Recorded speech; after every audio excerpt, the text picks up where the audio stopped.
اور قربانیوں کے نتیجے میں بالآخر پاکستان اللہ تعالیٰ کے بے پایہ فضل و کرم سے حاصل کر لیا۔ لاکھوں لوگ شہید ہوئے، دریاؤں کے پانی سرخ ہو گئے، ماں اور بہنوں کے آنچل پھٹے، اور لاکھوں کروڑوں لوگ اپنا گھر بار چھوڑ کر انہوں نے ہجرت کی، اپنے آباء و اجداد کے گھر اور جائیدادیں چھوڑ کر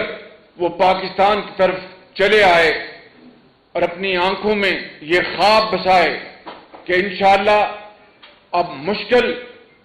اور تکالیف اور بے عزتی کا دور ختم ہو گیا، اب عزت وقار، محنت امانت اور دیانت کا دور شروع ہوگا، اور پاکستان میں ہر ایک کو اس کی محنت، اس کی قابلیت کی بنیاد پر اس کو ایک معاشرے میں مقام ملے گا۔ اور اگر آپ نظر دوڑائیں تو 73 سال میں یقیناً اللہ تعالیٰ کے فضل و کرم سے پاکستان کو بے شمار